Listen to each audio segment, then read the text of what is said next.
नमस्कार दोस्तों, मैं Abhishek Yadav स्वराले music class channel में आपका तहे दिल से स्वागत करता हूं। जितनी भी म्यूज़िक एग्ज़ाम होती है ऑल ओवर इंडिया में, UGC NET music exam, MP TET music main exam, Bihar state 2024, the triple SB music exam, BPSC, MPPSC, MP TET main exam, KVS, NVS, RPSC और ऑल ओवर इंडिया में जितनी भी music exam होती है सभी की तैयारी आपके स्वराले म्यूज़िक क्लास चैनल द्वारा करवाई जाती है। इसी को ध्यान में रखते हुए कई सारी थ्योरी क्लासेस, कई सारे पेपर सॉल्यूशन और कई सारे मॉक टेस्ट, साथ ही साथ 2 बड़ी महामैराथन क्लास आपको इसी चैनल पे अवेलेबल हो जाएगी। सभी की लिंक आपको डिस्क्रिप्शन में मिल जाएगी। इन सभी की मैंने प्लेलिस्ट भी बना रखी है। स्पेशली मैं आपको रिकमेंड करूंगा कि आप मेरी महामैराथन क्लास ज़रूर देखें, क्योंकि उसमें आपको पता चलेगा कि किस प्रकार से स्वराले म्यूज़िक क्लास चैनल में पढ़ाया जाता है, कितना पढ़ाया जाता है, कैसा पढ़ाया जाता है और क्या पढ़ाया जाता है, ये सब कुछ आपको मिलेगा। और इस वीडियो के जस्ट नीचे डिस्क्रिप्शन में उस प्लेलिस्ट की लिंक आपको मिल जाएगी। अभी रिसेंटली मैंने कई सारी जो डिमांड आ रही थी कि सर आप थोड़ा पाश्चात्य संगीत का भी पढ़ाइए, थोड़ा आप भरत की चतुस्सारना करवा दीजिए और थोड़ा सा आप वीणाओं के बारे में बताइए कि किस वीणा में कितने तार हैं। तो इन सभी पर भी वीडियो बनाया जा चुका है, तो इन सभी की लिंक आपको डिस्क्रिप्शन में मिल जाएगी, तो वो भी आप ज़रूर देखिएगा। साथ ही साथ जो नए रिसेंटली आपके पेपर हुए हैं जैसे यूजीसी नेट, बिहार स्टेट, तो उन सभी का पेपर सॉल्यूशन भी आपको मिल जाएगा। तो ये सब कुछ आप देखिए। अब जो अभी मैं आपसे डिस्कशन करता हूँ कि अभी जो हमारा ये मॉक टेस्ट सीरीज़ चल रही है न्यू, इसमें 2 मॉक टेस्ट आपके कंप्लीट हो चुके हैं, तो इनकी भी प्लेलिस्ट मैं आपकी बना दूंगा। तो उसकी लिंक आपको मेरे महामैराथन क्लास की प्लेलिस्ट के जस्ट नीचे उसकी लिंक मिल जाएगी। तो यह आपके न्यू मॉक टेस्ट सीरीज़ का मॉक टेस्ट नंबर 3 है जो कि हम आज करने वाले हैं, और काफ़ी दिलचस्प और काफ़ी अच्छे प्रश्न इसमें मैंने लिए हैं। आप देख सकते हैं स्क्रीन पे, ये आपके प्रश्न है। राग प्रियदर्शनी किसके द्वारा निर्मित है, और संयुक्ता पाणिग्रही किस नृत्य की नृत्यांगना। इसी प्रकार के कई सारे प्रश्न इसमें मॉक टेस्ट में आपको मिलेंगे। मॉक टेस्ट शुरू करने से पहले मैं आपको बता दूं कि ये बैचेस चलाई जा रही है। इसमें UGC net, D triple SB सभी के लिए ये बैच चल रही है। इसमें आपके 600 रुपीज़ में मात्र आपको ये सब कुछ मिल जाएगा। इसमें क्लासेस, टेस्ट और आपके स्टडी मटेरियल सब कुछ। आपको इस बैच में रजिस्ट्रेशन करवाने के लिए मेरे इस नंबर पे कांटेक्ट करना होगा। अगर आप मेरे एमपी टेट बैच से जुड़ना चाहते हैं, अगर आप में से कोई एमपी टेट का स्टूडेंट है, तो उसमें आपके 1250 रुपीज़ में मात्र आपको 3 मंथ की क्लासेस मिल जाएगी। इसमें आपको सब कुछ, टेस्ट, स्टडी मटेरियल सब कुछ, और कांटेक्ट आपको इसी नंबर पे करना है रजिस्ट्रेशन करवाने के लिए। आप चाहें तो डिस्क्रिप्शन में भी नंबर आपको मिल जाएगा। चलिए अब हम हमारा मॉक टेस्ट शुरू करते हैं। मॉक टेस्ट शुरू करने से पहले आपको मैं ये बता दूं कि अगर आप मेरे टेलीग्राम चैनल से नहीं जुड़े तो उससे भी जुड़ जाइए। वहाँ डेली मैं आपके 5 MCQ कराता हूँ, जिससे आप किसी भी म्यूज़िक एग्ज़ाम की प्रिपरेशन अच्छे से कर सकते हैं। अब हम हमारा मॉक टेस्ट शुरू करते हैं। आपका सबसे पहला प्रश्न और सबसे बढ़िया प्रश्न, राग प्रियदर्शनी किसके द्वारा निर्मित है। ये मैंने स्क्रीन पे भी बताया था अभी आपको। तो इसमें आपके ऑप्शन है पंडित रविशंकर, ओमकार नाथ ठाकुर, अमजद अली खां, अली अकबर खां। तो इसमें आपका करेक्ट आंसर आपका हो जाएगा अमजद अली खां। अमजद अली खां जो है, इनका जन्म 1945 में हुआ है। इनके बचपन का नाम है मासूम अली खां, और इनके पिता जो हैं वो बंकश वंशज से हैं। बंकश वंशज यानी कि तानसेन के वंशज जो हैं, उनसे इन्होंने शिक्षा प्राप्त करी थी। इनके पिताजी काफ़ी फेमस कलाकार हाफिज़ अली खां जो हैं, वो इनके पिताजी हैं, हाफिज़ अली खां। और सबसे मुख्य बात, ये सरोद वादक हैं। तो ये आपको याद रखना है क्योंकि सरोद से संबंधित है।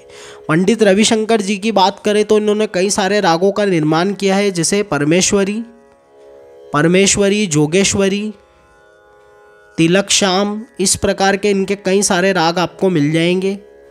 बैरागी भैरव, ये भी इन्हीं का राग है। तो ऐसे कई सारे राग इन्होंने निर्माण किए हैं। अब अली अकबर खां साहब की बात करें तो अली अकबर खां साहब का एक राग मिलता है चंद्र नंदन, जो कि आपके 4 रागों से मिलकर बना है।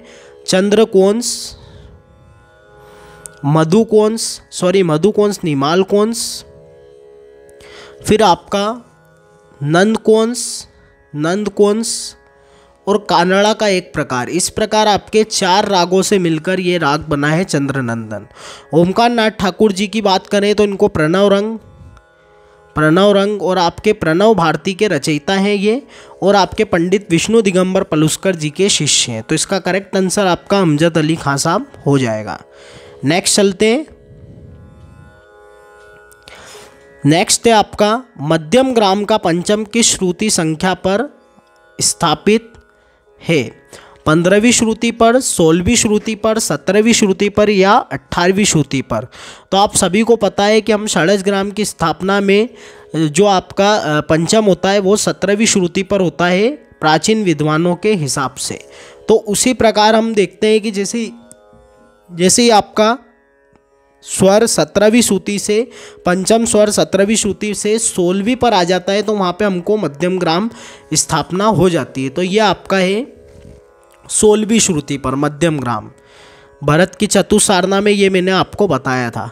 सामगान में कितने स्वरों का व्यवहार मिलता है? तो सामगान में आपके 3 मुख्य स्वर हमको देखने को मिलते हैं, गंधार, ऋषभ और सा। गंधार आपका प्रथम, ऋषभ आपका द्वितीय और षडज आपका तृतीय स्वर है। नेक्स्ट चलते हैं। स्वामी पागलदास किस वाद्य के वादक थे? तो स्वामी पागलदास आपके पखावज वादक थे, यह आपको याद रखना है। रामशंकर दास इनका असली नाम है, तो ये आपको याद रखना है। नेक्स्ट चलते हैं। संयुक्ता पाणिग्रही किस नृत्य शैली की नृत्यांगना है? ओडिसी, कुचिपुड़ी, मोहिनीअट्टम या फिर कथक? तो ओडिसी की आपकी संयुक्ता पाणिग्रही नृत्यांगना है। और ये सारे ही आपके कैसे नृत्य हैं? या आपके क्लासिकल नृत्य है, यानी कि आपके शास्त्रीय नृत्य आते हैं सारे। कुचिपुड़ी आपका है आंध्र प्रदेश का। कथक है आपका यूपी का, और मोहिनीअट्टम है आपका केरल का, और ओडिसी जो है आपका वो ओडिशा का है। तो ये सब आप याद रखिएगा। नेक्स्ट चलते हैं। The universal history of music के लेखक कौन है? क्षेत्रमोहन गोस्वामी, केसीडी बृहस्पति, एस.एम. टैगोर या फिर भातखंडे जी? तो यहाँ पे एस.एम. टैगोर जो है आपके the universal history of music के लेखक हैं। एस.एम. टैगोर ये मैंने पहले भी आपको बताया था, सोरेंद्र मोहन टैगोर, जिन्होंने आपके आकार मात्रिक स्वर लिपि की रचना की, जो आपके रविंद्र संगीत में उपयोगी है और रविंद्र संगीत में काम आती है। नेक्स्ट चलते हैं। उस्ताद हबीबुद्दीन खां तबले के किस घराने से संबंध था? मतलब हबीबुद्दीन खां साहब का तबले के किस घराने से संबंध था? अजराना, फारुखाबाद, पंजाब या फिर बनारस? तो ये आपके अजराना घराने से संबंधित है। मीरू खां और कालू खां इसके प्रवर्तक हैं आपके अजराना घराने के। फारुखाबाद घराने के हाजी विलायत अली खां ये आपके प्रवर्तक हैं। बनारस घराने के पंडित राम साहे, और पंजाब घराने के आपके भवानी सिंह। पंजाब घराने के आपके कई सारे बड़े बड़े कलाकार आते हैं, जिसमें गॉड ऑफ तबला उस्ताद जाकिर हुसैन खां, अल्लाह रखा खां साहब। जाकिर हुसैन खां साहब को अभी 2024 में भी आपका ग्रैमी अवार्ड से सम्मानित किया गया है, ये आपको याद रखना है। कर्नाटक संगीत में प्रमुख ताल कितने हैं? 5, 7, 9, 11। तो आप सभी को पता है कि इसमें 7 ताल प्रमुख हैं, जिससे 35 तालों का निर्माण होता है जाति भेद के अनुसार। कौन सा राग ओड़ो संपूर्ण जाति का है? यमन, भोपाली, शुद्ध कल्याण या फिर देशकार? तो यमन जो आपका है वो संपूर्ण जाति का है। भोपाली आपका ओड़ा ओड़ाव जाति का है। देशकार भी ओड़ा ओड़ाव का है। लेकिन शुद्ध कल्याण जो आपका है वो ओड़ाव संपूर्ण जाति का है। जाते समय भोपाली और आते समय कल्याण का रंग इसमें देखने को मिलता है। भोपाली और देशकार की बात करें तो इसमें कई चीज़ें समान भी है और कई चीज़ें अलग भी हैं। जैसे इसके स्वर जो हैं दोनों में, भोपाली देशकार में समान स्वरों का उपयोग होता है, सारे ग प ध सा, सा ध प ग रे सा। इसमें जो बात करें जाति इसकी समान है, लेकिन इसमें ठाट जो है वो आपके अलग हैं। भोपाली जो है वो आपका कल्याण थाट का है और देशकार जो आपका है वो बिलावल थाट का है। नेक्स्ट चलते हैं। ध्रुपद की कितनी वाणियाँ हैं? 4 हैं, 5 है, 8 है या फिर 10 है? तो ध्रुपद की आपकी 4 वाणियाँ हैं। कौन कौन सी? गोबरहार वाणी,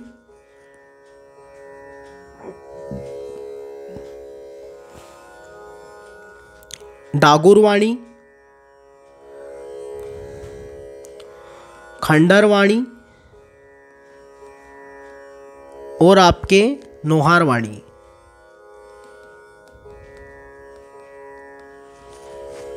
गोबरहार वाणी जो है आपकी, इसको राजा का दर्जा प्राप्त है। डागुर वाणी को मंत्री का दर्जा प्राप्त है। खंडार वाणी को आपके सैनिक का दर्जा प्राप्त है और नोहार वाणी को आपके कोषाध्यक्ष का दर्जा प्राप्त है। गोबारहार वाणी के प्रवर्तक हैं आपके तानसेन जी। डागुर वाणी के प्रवर्तक हैं ब्रजचंद्र। खंडार वाणी के आपके सम्मुखन सिंह और नोहार वाणी के श्रीचंद्र। इस प्रकार से आपको वाणियों के बारे में याद रखना है। जिस प्रकार से आधुनिक समय में घराने हैं उसी प्रकार से वाणियाँ ध्रुपद में चलती थी। उस्ताद बड़े गुलाम अली खां द्वारा रचित रचनाओं में किस उपनाम का प्रयोग है? तो बड़े गुलाम अली खां साहब की बात करें तो इनका उपनाम है सबरंग। और इनके बारे में बात करें तो 1901 में लाहौर में जन्मे थे ये। और इनकी गायकी की तो क्या ही बात करें, पटियाला घराने से जाने जाते हैं। और इनके जो पिता हैं वो आपके हैं, गुरु जो हैं वो काले खां हैं। पिता आपके अली बख्श, पुत्र इनके हैं मुनव्वर अली खां। इनका प्रिय बाजा है वाद्य कानून। कभी कभी ये सारंगी भी बजाते थे, यानी कि गायन के अलावा इन्हें सारंगी बजाना भी आता था। तो कई सारी चीज़ें इनके बारे में मैंने आपको बताई है। हडरंग जो है वो आपके पंडित भातखंडे जी का उपनाम है। मनरंग आपके भूपत खां का उपनाम है और दिलरंग आपके अजमत हुसैन खां साहब का नाम है, अजमत हुसैन खां। नेक्स्ट चलते हैं। माउथ ऑर्गन किस वर्ग का वाद्य है? तत्, शुशिर, अवनत या फिर घन? तो ये आपका शुशिर वाद्य, हवा से बजने वाला वाद्य है। उत्तर भारत में अपनाए जा रहे दक्षिणी पद्धति के राग का नाम बताइए। आभोगी, मधुकोंस, अहिर भैरव या फिर मेघमल्हार? तो उत्तर भारत में अपनाए गए ऐसे भी राग हैं कुछ जो दक्षिण में चलते हैं, जिसमें आपके हंस ध्वनि। आभोगी जो है आपका वो है, जैसे मैंने अभी कल ही आपको हंस ध्वनि का पढ़ाया था कि हंस ध्वनि के रचनाकार कौन है? रामास्वामी दीक्षितर। कल ये आपको फर्स्ट मॉक टेस्ट में मैंने बताया था, जो कि आपके मुत्तुस्वामी दीक्षितर के आपके कौन हैं? पिताजी हैं। तो ये सब चीज़ें आपको याद रखनी है। अभोगी कांगड़ा इसमें सही हो जाएगा, जो कि दक्षिणी पद्धति का राग होते हुए भी उत्तर भारत में अपनाया गया। और ये भी आपको याद रखना है कि इसमें कुछ ऐसे राग होते हैं जिनके नाम दक्षिण में और उत्तर भारत में सेम नाम है। जैसे हम अलग अलग पढ़ते हैं कि किसी का नाम कुछ और होता है, जैसे भैरव राग जो हमारा हिंदुस्तानी संगीत का, उसका दक्षिण में नाम माया मालव गौड़ है। उसी प्रकार जैसे अलग अलग नाम दे रखे हैं, लेकिन कुछ राग ऐसे भी है जिनका हिंदुस्तानी और दक्षिणी दोनों में नाम समान है, तो उसमें आपका अभोगी, हंसध्वनि, इस प्रकार के राग आते हैं। नेक्स्ट आपका प्रश्न है, श्रीमती एम राजम किस वाद्य की वादिका हैं? सितार, सरोद, वीणा या फिर वॉयलिन? तो एन राजम आपके वॉयलिन से संबंधित है, वॉयलिन की वादिका है। सिद्धेश्वरी देवी किस गायन शैली की सिद्धस्थ गायिका है? तो सिद्धेश्वरी देवी आपके धमार, ठुमरी या फिर ख्याल या फिर ध्रुपद की? तो ये आपके ठुमरी की गायिका है। नेक्स्ट चलते हैं। किस ग्रंथकार ने वीणा के तारों पर स्वरों को स्थापित किया सर्वप्रथम? तो ये आपके अहोबल हैं, लोचन हैं, सोमनाथ हैं या फिर दामोदर पंडित हैं? तो अहोबल जी ने आपके वीणा के तारों पर स्वरों को सर्वप्रथम स्थापित किया। अब इसमें लोचन जो है वो आपके राग तरंगिनी के लेखक हैं। राग तरंगिनी। अहोबल संगीत पारिजात, संगीत पारिजात के लेखक हैं। सोमनाथ जो है वो आपके राग विबोध, और दामोदर पंडित जो है आपके वो है आपके संगीत दर्पण के लेखक हैं, संगीत दर्पण। तो ये सब आप याद रखिएगा। नेक्स्ट चलते हैं। आपसे एक प्रश्न है मेरा कि वीणा के तारों पर श्रुतियों को सर्वप्रथम किसने सिद्ध किया था, ये आपको बताना है। कमेंट करिएगा, बताइएगा। नेक्स्ट प्रश्न है, सारना चतुष्टयी सिद्धांत का प्रतिपादन किसने किया, मतंग मुनि, भरत, रामामात्य या फिर लोचन। तो ये आपके भरत मुनि ने सारना चतुष्टयी के बारे में बताया।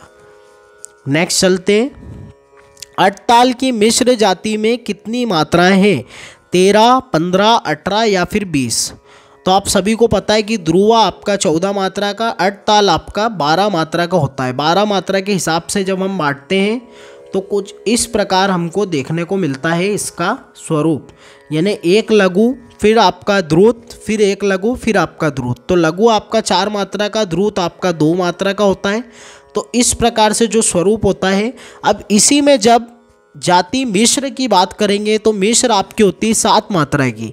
तो यहाँ पे लघु आपका चेंज हो जाएगा। मैंने आपको बताया था सप्तसुलादी ताल जब पढ़ाए थे कि लघु की मात्रा चेंज हो जाती है। तो लघु लघु सिर्फ आपका 7 का हो जाएगा। तो जब आप जोड़ेंगे तो 7 + 2 9 और 7 + 2 9, यानी 9 + 9 आपका 18, यानी 18 मात्रा का ये ताल आपका बनेगा मिश्र जाति में। नेक्स्ट चलते हैं। ताल के 10 प्राणों का उल्लेख किस ग्रंथ में है, संगीत सुधा, संगीत पारिजात, संगीत रत्नाकर, संगीत दर्पण। तो ये आपके संगीत रत्नाकर में ताल के 10 प्राणों का उल्लेख मिलता है। अगर यहाँ पे संगीत मकरंद होता तो फिर वो आंसर में आता है, क्योंकि संगीत मकरंद में सर्वप्रथम मिलता है, नारद जी द्वारा रचित जो ग्रंथ है। यह आपकी एक स्वरावली आ गई है, रे रे प ग म रे सा। यह संगीत किस राग का है, केदार, कालिंगड़ा, कलावती या फिर कामोद। तो देखिए, चलिए थोड़ा सा गा के मैं बताता हूँ आपको।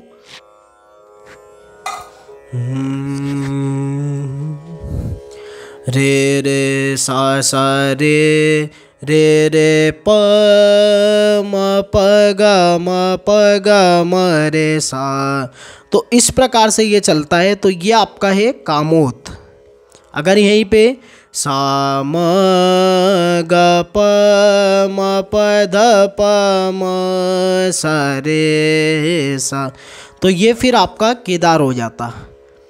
तो ये सब आप याद रखिएगा। नेक्स्ट चलते हैं। षड्ज ग्राम में कितने विकृत स्वर हैं, 3, 4, 5 या फिर 6। तो षड्ज ग्राम में विकृत स्वरों की बात करें तो वो है 5। अगर यहीं पे ये विकृत जातियों की बात करते तो वो आता 3। तो ये सब आप याद रखिएगा। नेक्स्ट चलते हैं।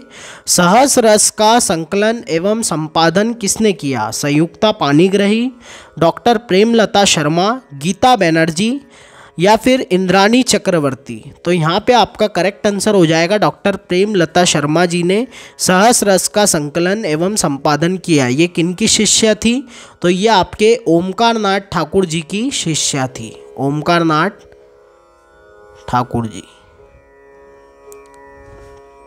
ये सब कुछ आप नोट कर लीजिएगा, इंपॉर्टेंट है आपके एग्जाम के लिए। नेक्स्ट चलते हैं।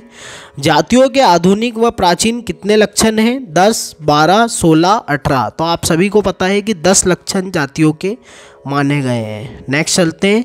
श्री मल्लक्ष संगीतम के रचनाकार कौन हैं, भातखंडे जी, विष्णु दिगंबर पलुस्कर, आचार्य बृहस्पति या फिर रमन लाल मेहता।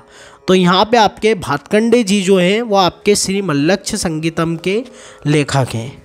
आप मुझे बताइएगा कमेंट करके कि भजनामृत लहरी के लेखक कौन है और ये कौन सी भाषा में लिखी गई है, ये आपको बताना है। चलिए नेक्स्ट चलते हैं। सितार नवाज उस्ताद विलायत खां के पिता कौन थे, इमदाद खां, अली अकबर खां, अमान अली खां या फिर इनायत खां।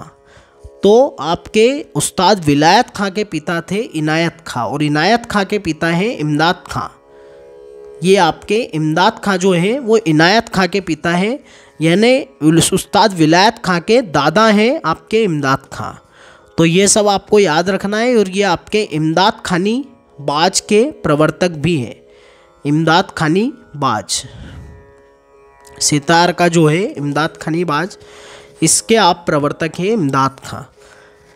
तो इस प्रकार आज हमने पूरा मॉक टेस्ट नंबर 3 निपटाया है। और इसके पहले 2 मॉक टेस्ट में करवा चुका हूँ जिसमें आपके 50 क्वेश्चंस हो चुके हैं। तो ये था आपका मॉक टेस्ट नंबर 3। इसमें काफ़ी कुछ नए प्रश्न अच्छे मैंने कोशिश करी है आपको पढ़ाने की। तो अगर आपको अच्छे लगते हो सारी चीज़ें तो आप लाइक ज़रूर करा करें। और आप मेरे सारे वीडियोस देखिए, इस पूरे चैनल पे आज 100+ वीडियोस हैं। सब कुछ आप देखिए जाके, सारा कुछ अच्छा लगे। Paper solution, theory classes, mock test और मेनली आप महामैराथन क्लास ज़रूर देखिए। अगर आपको सब कुछ अच्छा लगे, मेरा ये वीडियो अच्छा लगे और दिल से आवाज़ आए तो मेरे चैनल को लाइक, शेयर और सब्सक्राइब ज़रूर कीजिएगा। Thank you so much. जय श्री राम।